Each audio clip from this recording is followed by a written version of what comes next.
Well, hey, welcome back everybody to Wrenching with Grandpa. Glad you stopped by. Uh, been trying to get a little something done, and just to come into the intro here. We're guys, we are at like 760 subscribers. Would really appreciate it if we could get to 800. I know some of the content is kind of lame. I'm an old guy. I do what I can, but I'm not selling you t-shirts. And your support, your encouragement, your comments, you following along helps keep me motivated. So give me a like, whatever, comments, we greatly appreciate it. Now, it's Saturday afternoon, third weekend in August. We're here in eastern Georgia, and right now it's about 95 degrees outside. They're talking about maybe some thunderstorms later tonight. We could use the moisture, we just don't need the wind and all of that other stuff. So I hope you guys are having a great weekend.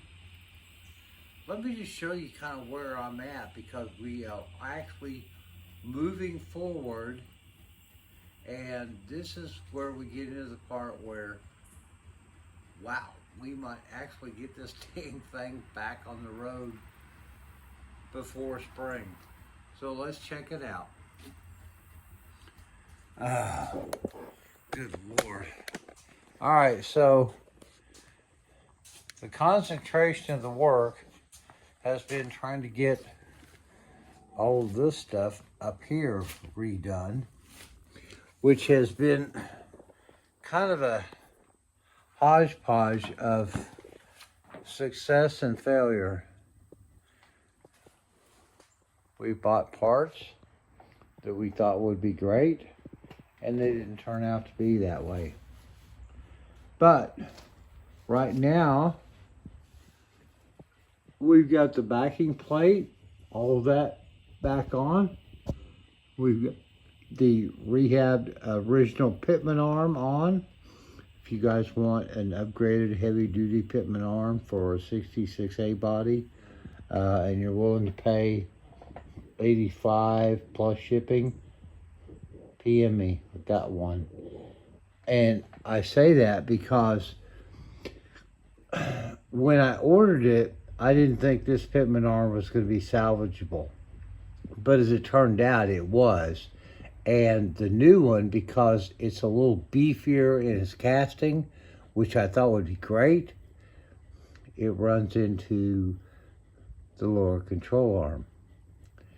And yeah, I could probably, do some modification to make it work.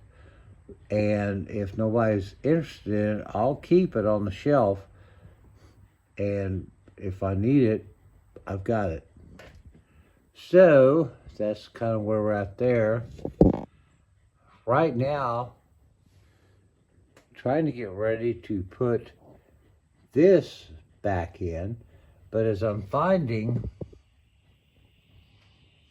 we've got just a little bit of a problem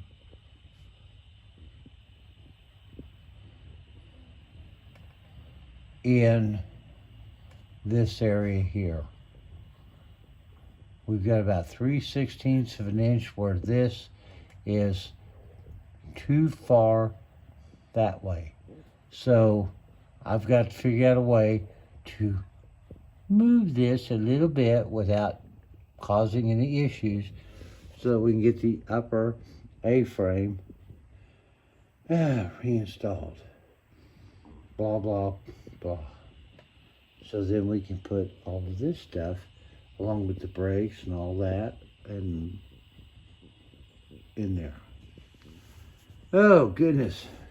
It's hot out here.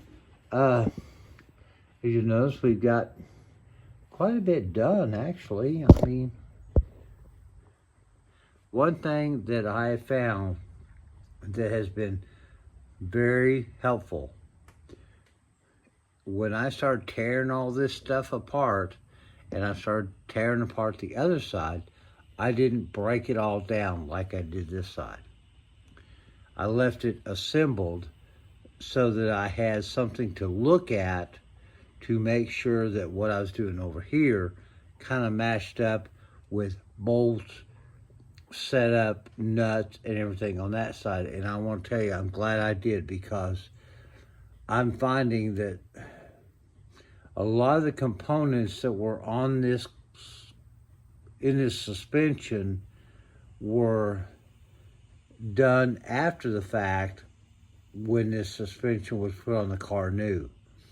And because of that, some of it was okay, some of it was very questionable.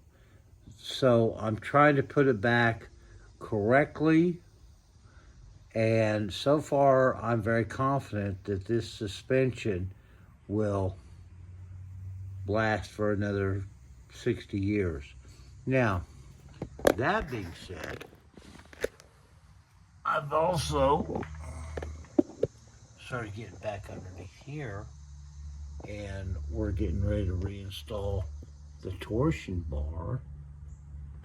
But one thing about installing the torsion bar and trying to do it correctly to make her more original is that there is a rubber boot that fits over the torsion bar, over the back, I don't know what you would call that, mounting assembly. And this is what it looks like. And it's brand new, fresh rubber and all that. Well, you know, one problem with that is that because it's new, it doesn't have a lot of flexibility. It's stiff. I mean, this one is like real stiff. And you're not going to get this thing to get over that torsion bar without some serious words and consideration. So what I have started doing, we've put a little bit of grease on that. We've been using the heat gun to try to kind of get her softened up a little bit to where we can get over the torsion bar. We're also using a socket to enlarge slightly the hole.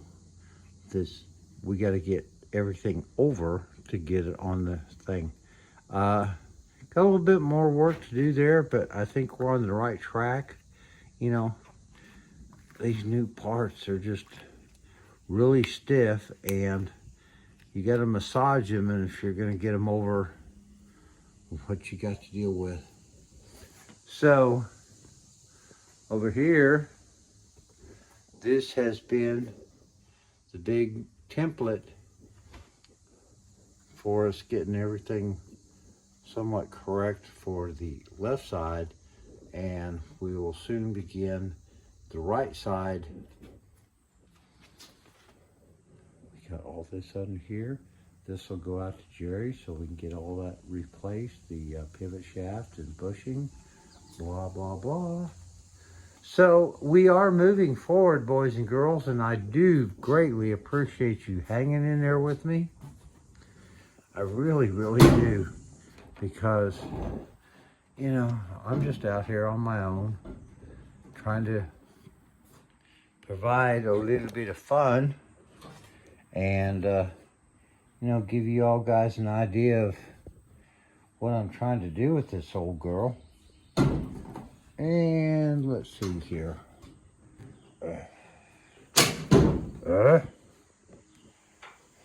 This probably is going to be a total disaster, but we're going to give it a shot anyway.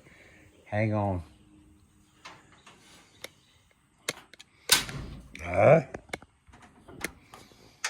One more time.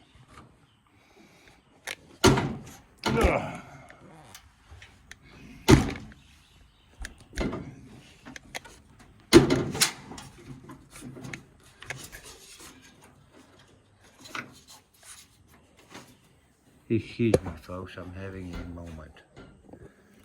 Ouch.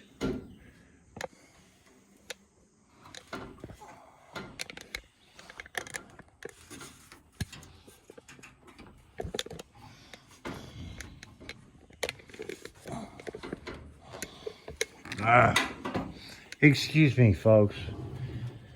It's been a long weekend. I'm already... Oh, look, blood. That means I did something today in the shop. So, here's the girl. You know what? Just for grins and giggles, let's see if we can get her to start. We'll plug up the battery.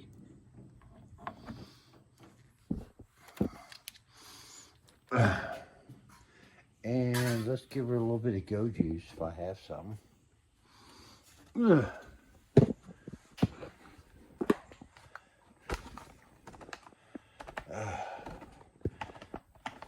I am so ready to get this girl rebuilt and back on the road.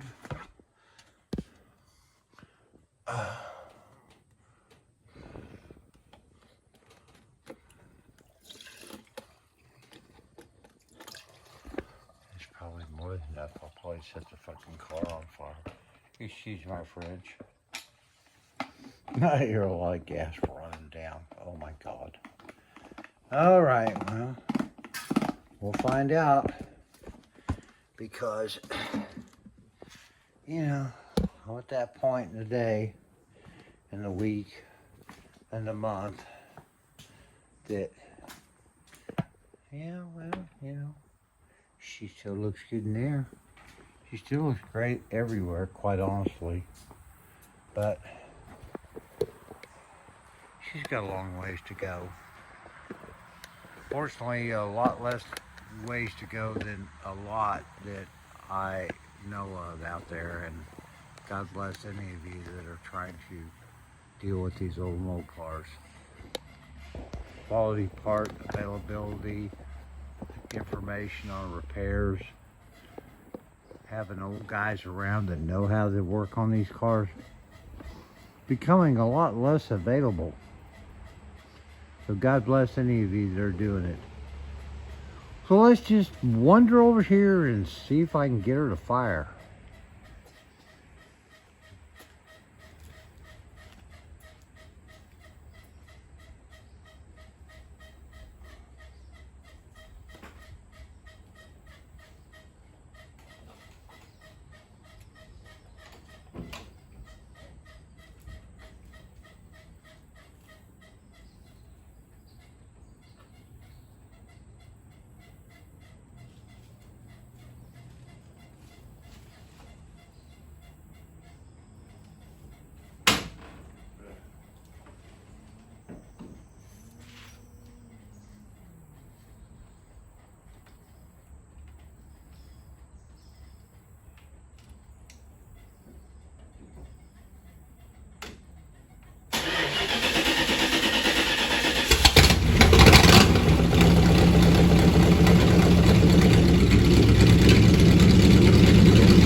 So just imagine what she's going to sound like when we put the 2.5-inch stainless exhaust with the Flowmasters on her and the Edelbrock EV2 4-barrel and the Holly Street Eliminator intake manifolds on it. It's going to be fun, but we're still getting the rest of this stuff done too. Thanks guys for joining in, stopping by. Your comments, please consider subscribing. Right now I'm only getting about 16 to 18% of the views subscribing, and I appreciate the views, but guys, let's shoot for 800, please. Thanks again. Have a great weekend. May the Lord bless you and your family. We'll see you soon. Bye bye.